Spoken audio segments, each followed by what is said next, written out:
Hi welcome back to our channel. మీరు చూస్తున్నారు బనగానపల్లి దగ్గరలో ఉన్న యాగంటి పుణ్యక్షేత్రం. సో దీనికి ఒక విశిష్టత ఉందండి. ఏమిటి అంటే శివపార్వతులు ప్రత్యక్షంగా కొలువైనది ఇక్కడే. ఎక్కడైనా దగ్గర మనం శివలింగాన్ని చూస్తాము, కానీ ఇక్కడ విగ్రహాలను చూడగలుగుతాం. సో ఇక్కడ ఇంకోటి ఏంటంటే కాకులు గద్దలు అనేవి ఈ పుణ్యక్షేత్రం దరిదాపుల్లో అనేవి రావన్నమాట. సో అందరూ తప్పకుండా దర్శించాల్సిన పుణ్యక్షేత్రం ఇది. సో చాలా విశిష్టతలు అన్నీ కలిగి ఉన్న పుణ్యక్షేత్రం ఇది. ఇక్కడ ఒకప్పుడు వీరబ్రహ్మేంద్ర స్వామి గారు ఈ పుణ్యక్షేత్రాలన్నీ తిరిగారు. సో దీని దగ్గరలోనే ఉన్న రవ్వలకొండలో ఈ యొక్క వీరబ్రహ్మేంద్ర స్వామి గారు కాలజ్ఞానం రాయడం జరిగింది. సో దానికి సంబంధించిన వీడియో నేను ఆల్రెడీ ఒక వీడియో చేశాను, చూడండి. సో మనం లోపలికి వెళ్ళి ఏ విధంగా ఉంది ఏంటి అనేది మొత్తం తెలుసుకుందాము. వెళ్ళబోయే ముందు ఇక్కడ పక్కన టికెట్ కౌంటర్లో టికెట్ తీసుకొని వెళ్ళాలి. చూసారా గాలి గోపురం ఎలా కనబడుతుందో. సో ఇక్కడ టికెట్ తీసుకోవాలి. ఫర్ హెడ్కి వచ్చేసి 10 రూపీస్ అనమాట. ఇక్కడ టికెట్ తీసుకొని లోపలికి మనం వెళ్ళి దర్శించుకోవాలి. ఇవి చూసుకున్నట్లయితే టికెట్ తీసుకున్నాం మనం. సో 20 రూపీస్ అనమాట. మేము 2 మెంబర్స్ కాబట్టి 20 రూపీస్ తీసుకున్నారు. ఇక్కడ బారిగేట్లు ఉంటాయన్నమాట. పక్కన నుంచి వెళ్ళి మనం లోపల వెళ్ళి దర్శనం చేసుకోవాలి. సో మనం లోపలికి వెళ్ళినట్లయితే ఇక్కడ లోపల చాలా విశాలంగా ఉంటుంది. సో నవవధూవరులు వస్తున్నారు, అందరూ వాళ్ళని ఆశీర్వదించండి. ఇక్కడ కింద రాళ్ళు ఉన్నాయండి. కొంచెం ఇప్పుడైతే పర్వాలేదు, కానీ నేను వెళ్ళిన టైంలో అది శీతాకాలం కాబట్టి పర్వాలేదు, కానీ ఎండాకాలంలో వెళ్ళినట్టయితే ఎండలు ఉంటాయి కదా. సో చాలా ఇబ్బంది అవుతుంది. బట్ మనం దర్శనానికి వెళ్తున్నాం కాబట్టి తప్పదు. చూసారా గుడి ఎంత పెద్దగా ఉందో. ఇక్కడ ధ్వజస్తంభం ఉంది. సో మనకి లోపల ఫోన్ ఎలో ఉంటే కనుక నేను మీకు తప్పకుండా చూపిస్తానండి. మనకి గుడి లోపల ఫోన్ ఎలో లేకపోతే కనుక ఇంకా చేసేది ఏమి లేదు. సో మనకు చూసినట్లయితే చాలా వరకు లోపల ప్రశాంతంగా అనిపిస్తుంది. అందరూ తప్పకుండా దర్శించవలసిన పుణ్యక్షేత్రం ఇది. తప్పకుండా వచ్చి ఇటు వచ్చినప్పుడు నందలకి దగ్గరలోనే ఉంటుందండి ఈ పుణ్యక్షేత్రం, మీకు తెలిసే ఉంటుంది.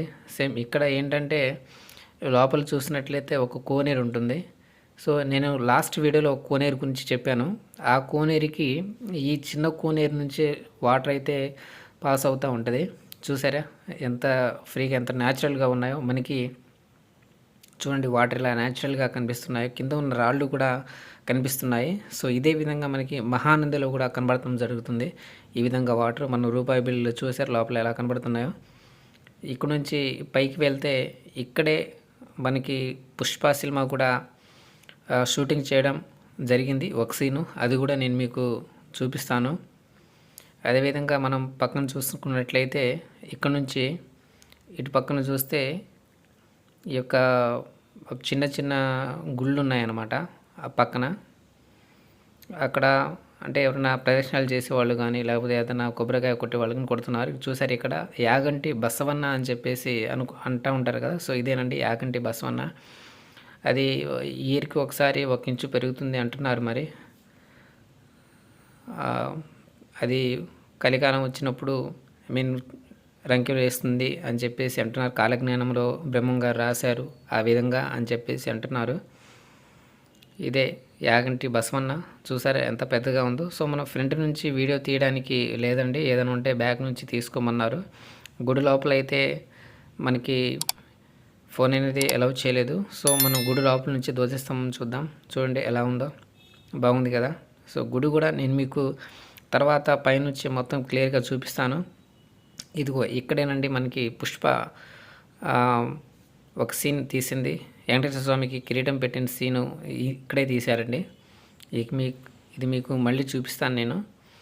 మనం కొంచెం పక్కకి వెళ్తే అటుపైన శివలింగం ఉందండి వేరే గురువులో. స్ట్రైట్ మనకు కనబడుతున్న దాంట్లో ఏమో వెంకటేశ్వర స్వామి కొలువై ఉన్నారు. వెంకటేశ్వర స్వామి వెళ్ళేటప్పుడు గోరి విరిగి పడిపోయిందంట.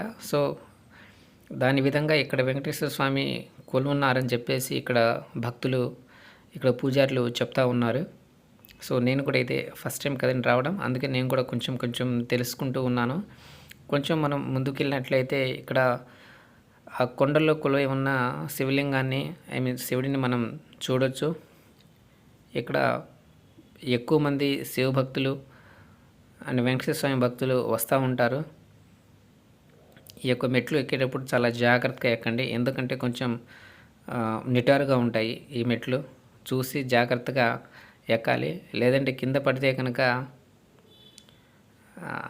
నడుము కాళ్ళు చేతులు ఏదో ఒకటి ఇరిగిపోతాయి. సో చూసి మీరు జాగ్రత్తగా ఎక్కండి. చిన్నపిల్లలు అయితే జాగ్రత్తగా ఇక్కడ చూస్తే ఇక మనం ఇక్కడ నుంచి గుడి మొత్తం క్యాప్చర్ చేయొచ్చు. చూసారే ఎంత బాగా కనబడుతుందో. నేను కొంచెం దూరం నుంచి తీస్తున్నాను కాబట్టి ఎంత క్లారిటీ రావట్లేదు. మరి చూడండి ఎంత ఎంత ఎలా కనబడుతుందో. చాలా కొంచెం మెట్లు చూడండి అసలు ఎంత ఉన్నాయో. ఎక్కువ నాకైతే నొప్పులు వస్తాయి, కాళ్ళు బాగా నొప్పులు వచ్చేసాయి. అదేవిధంగా కొంచెం కింద పక్కనే పట్టుకోవడానికి బారిగేట్లని వాళ్ళు ఏర్పాటు చేస్తున్నారు. దాన్ని పట్టుకొని మనం ఎక్కొచ్చు. సో మనం లోపలికి వెళ్ళి మళ్ళీ ఇటు చూద్దామండి ఎలా కనబడుతుంది ఏంటో చూద్దాం. మళ్ళీ లోపల గృహ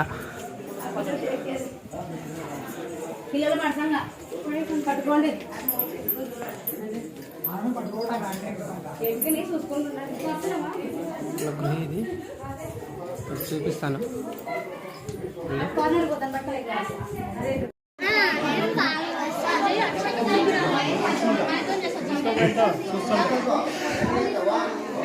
చూడండి ఎన్ని మెట్లు ఎక్కాలా, ఎక్కేసరికి తగ్గింది.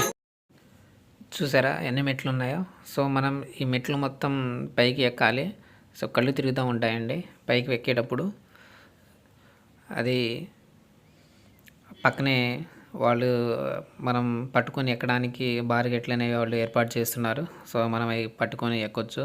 సో ఈ మెట్లు మొత్తం ఎక్కిన తర్వాత మనకి వెంకటేశ్వర స్వామి అనేది ఇక్కడ ప్రదర్శన అవుతారు.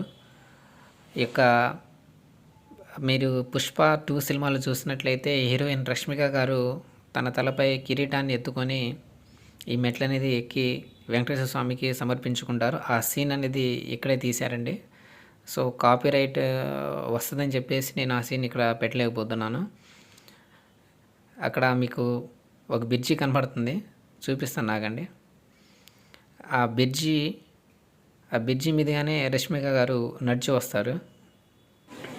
చూసారా బ్రిడ్జి కనబడుతుంది మీకు. ఆ బ్రిడ్జి మీదుగానే రష్మిక గారు కిరీటం పట్టుకొని ఈ మెట్లన్నీ ఎక్కి వెంకటేశ్వర స్వామికి సమర్పిస్తారండి. సో మరొక వీడియో కోసం మనం మళ్ళీ కలుద్దాం. సో కొత్తగా ఎవరైనా ఈ ఛానల్ చూస్తున్నట్లే సబ్స్క్రైబ్ చేసుకోండి, షేర్ చేయండి, పక్కనే ఉన్న బెల్ ఐకాన్ని యాక్టివేట్ చేసుకోండి. Thank you.